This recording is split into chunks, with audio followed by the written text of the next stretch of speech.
Hello everyone, and welcome back to Source Coder Hub. In this one video, we'll cover styling the CRUD application using Sass with CSS. In this lesson, we're going to start styling the application using basic CSS with Sass, using variables, includes, mixins, and flexbox. But before starting, there's something I need to fix. So the one thing I notice in the application is that when I click on the CRUD app logo, it doesn't take us to the home page, as does the other links take us to their respective pages. The logo does not work, so we can fix that by going over to Visual Studio Code, and here in the nav component we go down to the link element, and we just need to add the to property and indicate where we want that to go to once we click on the CRUD app logo, which we wanted to go to the home page. The home page is the /. So when we save that and we head back over to the application and we click the logo, now it's working and taking us to the home page. We're going to use Sass with CSS to style our website, but just so you know, there are many options for styling a website besides Sass. There are frameworks such as Tailwind or Bootstrap, and they also allow you to structure your website very quickly using an external library of pre-built, pre-styled components or elements. Another very popular option is CSS Custom Properties. It's also much quicker and easier to set up than Sass because there are no installations involved and no compiling. It's very similar to Sass in that you custom pre-build a set of global variables in your project. Even though we're using Sass, I think it's worth exploring and becoming familiar with the syntax in CSS Custom Properties because it's very easy and many modern projects use it. Regardless of whether you use CSS Custom Properties or Sass, you're building your own library of CSS. Sass is a structured and very organized way to define CSS. And once you build a solid CSS framework, you can use it in other projects. Sass stands for Synthetically Awesome Style Sheets. It's not CSS, but a CSS preprocessor that expands the capabilities of CSS. It gives CSS superpowers in that it can do things that CSS normally can't do. One reason why I chose Sass in this project and not CSS Custom Properties is because Sass includes rich features that give you the ability to add nested rules, mixins, imports, inheritance, and built-in functions. You may hear me use Sass and SCSS interchangeably, but Sass or Sass script is itself a scripting language, whereas SCSS is the main syntax for Sass. In order to use Sass in this project, we need to install it. So let's head on over to Visual Studio Code. And since this is a Vite project, let's type this command on the terminal line. Let's type npm add Sass. Hit return. And now that Sass is installed, we can start using it to style the CRUD application. Now when you start styling an application, you sort of have to think of it as designing your dream home from ground up. So you need to determine the structure of this dream home using consistent measurements as well as maybe a color scheme. And then when it's time to start building, you have a resource that you can pull from to guide you through building the dream home. And the same concept applies when designing your dream website. So let's build that resource that we can draw from when building our website. So let's create a folder inside of this, let's close this, inside of the source directory, and let's call it CSS. Inside the folder, let's create a new file. Let's call it main SCSS. Remember, we're using Sass, so we need to use the SCSS extension when we're creating the Sass file. Inside the Sass file, we're going to store reusable variables that we can assign to various properties such as color, font size, background, maybe font family. And whenever we update a Sass variable, as we're going to see, the updates will apply to all places where the Sass variable was used. So here we are in our Sass resource. And how do we create a Sass variable? Well, we create it by using the $symbol, a variable name, and we assign to it a value, just like that. So let's say we wanted to set a Sass variable called dark color. And we wanted to assign the color black. Okay, let's save that. We wanted to assign the color black. The great thing about it is that we can set this color in one place in our main Sass file, and then we can use this color in several places on our website. For example, let's say we wanted to use it to set font color, or we can use it for a button color, or we can use it for a background color, like say a footer color. We can set this color in one place in our Sass file, and we can reuse it, thus the name reusable code, in several places on our website. So let's add a few other Sass variables. I'm going to add medium color, and for me a medium color would be something like a medium gray, and I'm also going to add a light color, and that's going to be like an off-white color.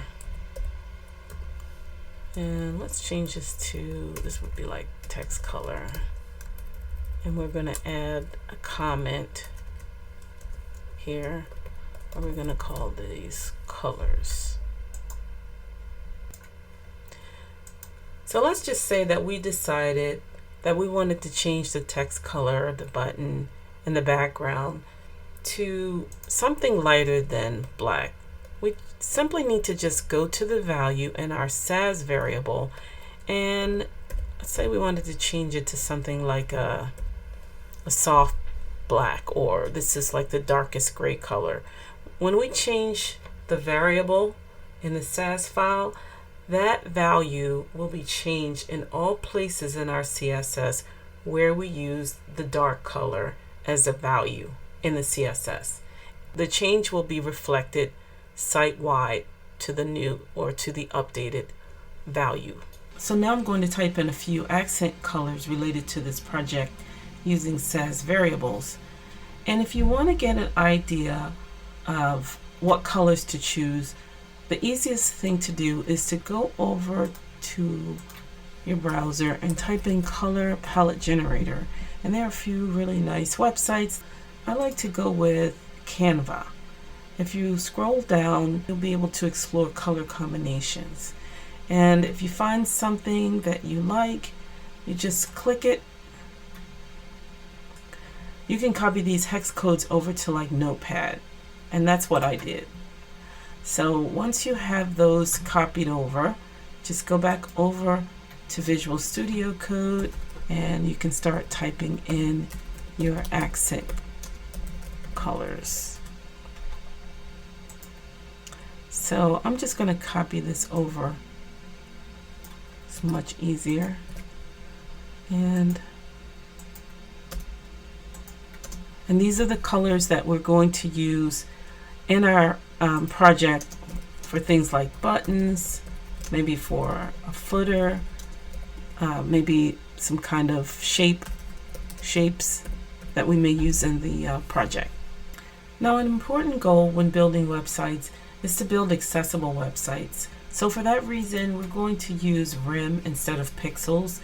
We'll get into that more when we talk more about CSS, but for now, we're going to use rim to set up a few global default variables. So let's set up border radius.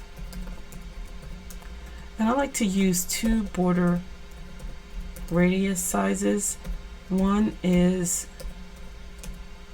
border radius of 3 pixels, and we'll set that up using rem 0.1875 rem, and that's equivalent to 3 pixels. And the other one is border radius 5, and that's equivalent to 0.3125 rem. That's equivalent to 5 pixels. Another global variable that I want to set up is for a larger than normal font that we're going to call a special font, and it's going to be called gigantic. I'm going to name it gigantic for rem, and that is 64 pixels. And I think that will do it for a few of the global Sass variables that I would like to use in a project just to get started. So let's save that file. Now remember that Sass is not CSS, it's a CSS preprocessor, so it needs to be compiled into CSS. And fortunately, Visual Studio Code includes an extension that handles this. And the one I use is called Live Sass Compiler. And you install it by going to the extensions icon here, and you search Live Sass Compiler. Let's expand that a little bit more. So there it is.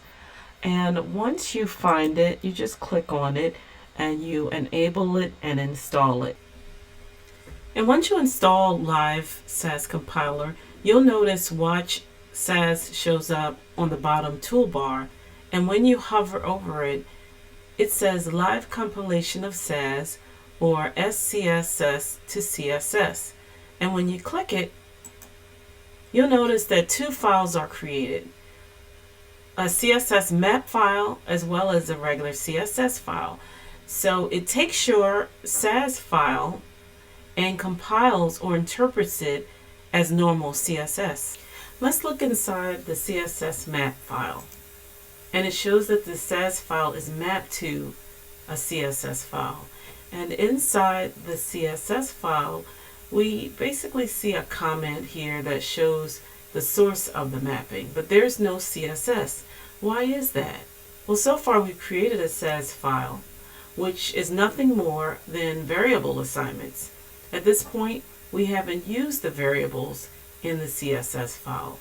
To demonstrate how we do that, I'm going to write some CSS.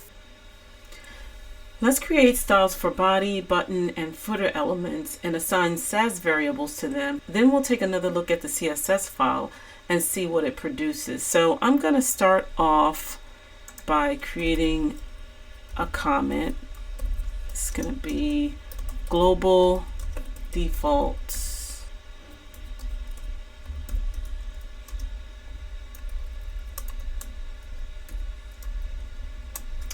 And I'm going to create a body.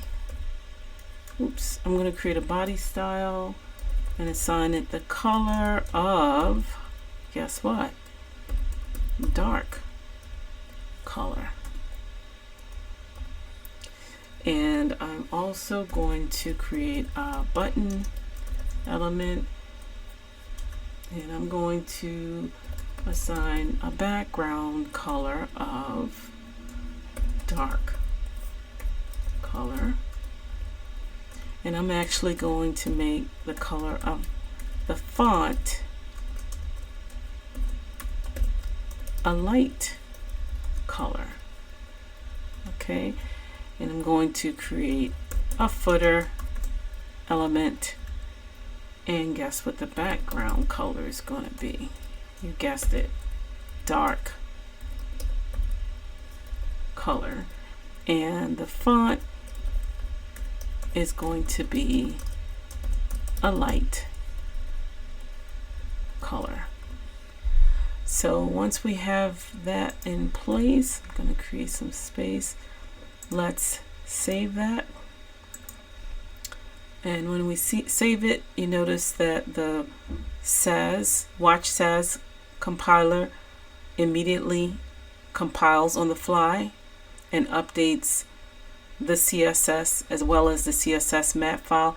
Now let's go take another look at the CSS file and see what it produces. We see the multiple places where the Sass compiler interpreted the Sass variables as CSS values and how we were able to reuse those variables in multiple places.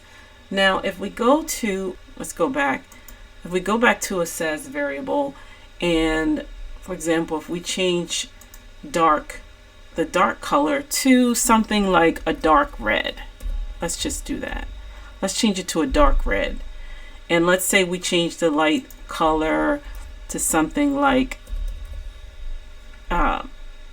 we're going to change it to something like a pink color. Let's just say we changed it something like something obvious like a pink color, and we save that. We see success here. We go back to the CSS file. We notice that in all places where we assign the variable dark red, it's been updated in the value has been updated in the CSS file. In all places where we had a light color has also been updated. One important detail is always update the Sass file, and all of those updates will automatically be mapped to the CSS file once we save the file or once we click the watch Sass. So let's go back and just reverse those changes because we don't want either red or pink. Now let's save that. And of course, once we save it, we go back to the CSS file, we see that those updates have also been applied. Now that we understand how to use Sass variables, let's finish creating the main style sheet and applying some of these Sass variables to the global defaults. And we'll be using rem, which is a relative unit of measurement, instead of pixels. And it's because rem allows users with readability limitations to increase their browser font size for readability, whereas pixels may not since they are hard-coded. The default font size is 16 pixels, and 16 pixels is equal to 1 rem. So if we set the font size to 100%, we are actually setting it to 16 pixels or 1 rem. So let's start with setting the font size and the body tag to 100% for the entire website. So what I'm going to do is add global defaults that I generally apply to every website that I build. Since this is not a CSS tutorial, I'm going to speed up this portion of the tutorial by pasting in the CSS with Sass variables because I really want to get to the Redux portion of this tutorial, but we need a little CSS to give the application some styling. So I'm going to paste over what's already here because I expanded upon it. And also, just so you know, I added a Sass variable for the logo. So let me just remove this and paste in my new global defaults for CSS. So we have here the new global defaults, and as I said, it also includes Sass variables. We're going to delve into a Sass feature called mixins. Now mixins are functions, but also reusable blocks of CSS that we can use when styling elements and components. To the mixin, we feed in CSS properties as parameters. Later, when we call the mixin in our CSS, we include the CSS properties as Sass variables. Let's demonstrate how we use that. Inside the area where we keep Sass variables, let's go up and paste. We're going to paste a mixin that we're going to call flex display. We'll use it to style the layout for various components. For example, we may want a nav bar to flow horizontally on full screen, but then vertically on smaller screens. So we can use the same flex display mixin for both scenarios. So as parameters for the flex display mixin, we'll feed in Sass variables to handle changes in assignments to the property. So for example, for the flex display property, we're going to feed in the parameter of direction. So that could be a column for in the case of a full screen, or in the case of smaller screens, the direction would change to row. We're also going to feed in a justify content Sass variable, which will be assigned to the justify content property. If no value is assigned, then the value becomes none. So finally, we'll assign in the Sass variable align items, which is also assigned none as a default value, and that's going to be fed into the align items property. Since the display property does not change in this application, I'm going to hard code it as flex. Let's use our mixin to style a couple of components. To begin with, let's go over to app, and you'll notice that I changed the class name for the div to page center.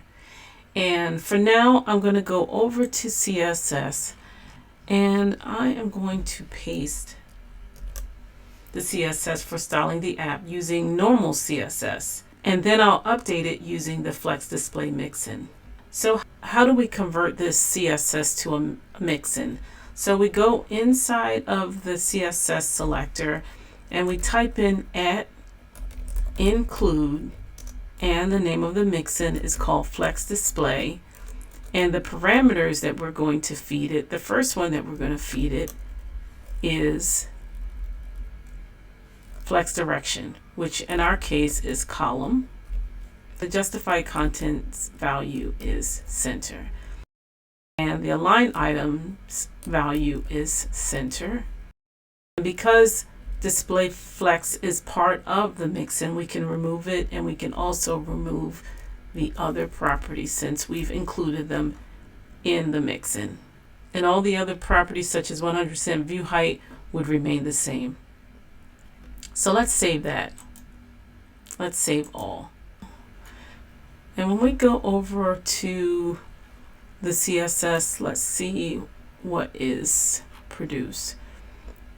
So when we scroll down to the page center, we notice that it interprets the Sass as CSS, and we see the results in our main CSS file. Incidentally, the main CSS file is the file that we would import into our regular components.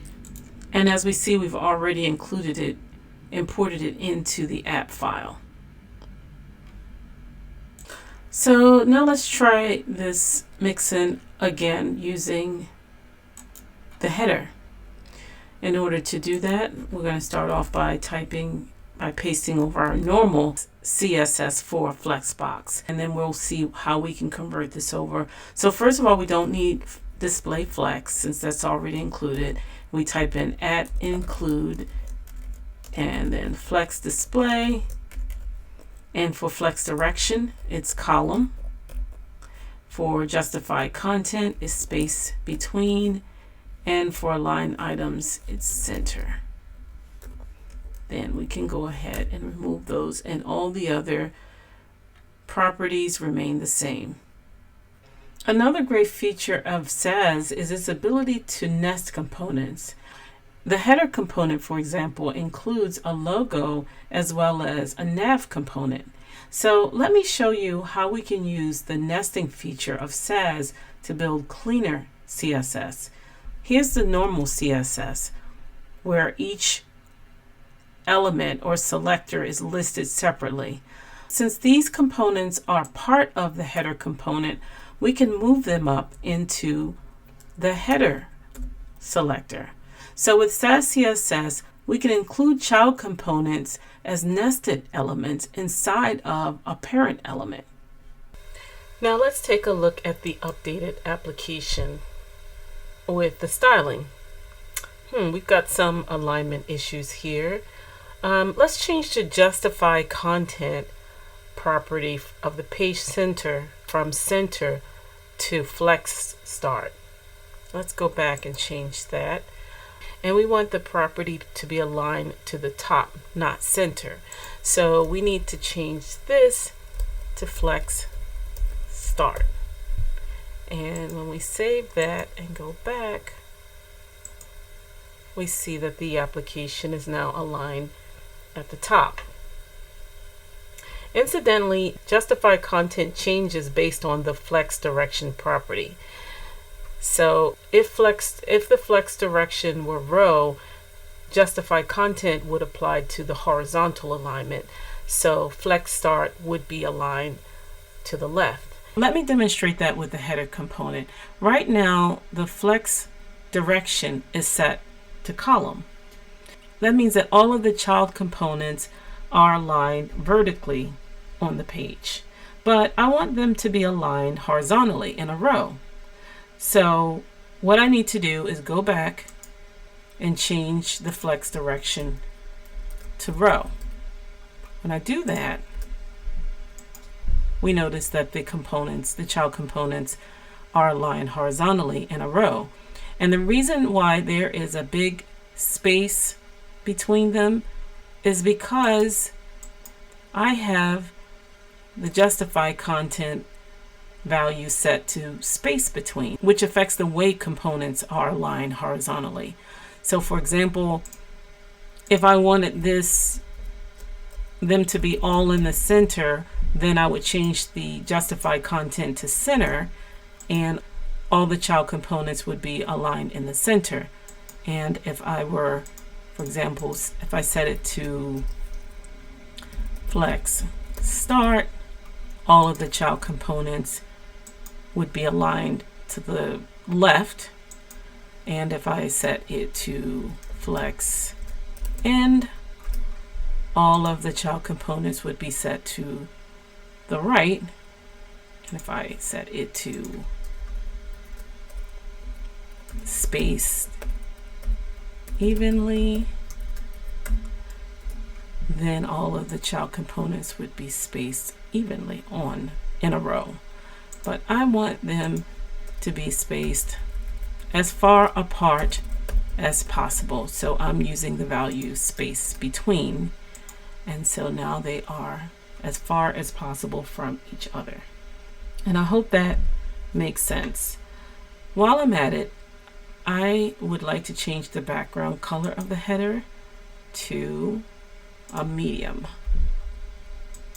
color. And that looks good. Guys, I know I've been spending a lot of time on the CSS. It's sort of hard to skip through some initial CSS styling before showing you React and Redux. It's hard to visualize the functionality if all you see is text on the screen. So I thought it would be a good time to also expose you to Sass, which is one of the tools I use when building applications. But I promise you, this is not a CSS tutorial, and after this, we're going to shift the focus back to React and Redux. Now, I think this may be a good place to end the video. In the next video, we're going to jump into using Redux as a state management tool to continue to build our React Redux CRUD application. If you found value in this tutorial, let me know by subscribing to the channel. Click the like button as well as the notifications bell button, and you'll be alerted when the next video releases. Thank you for joining me, and I'll see you in the next video.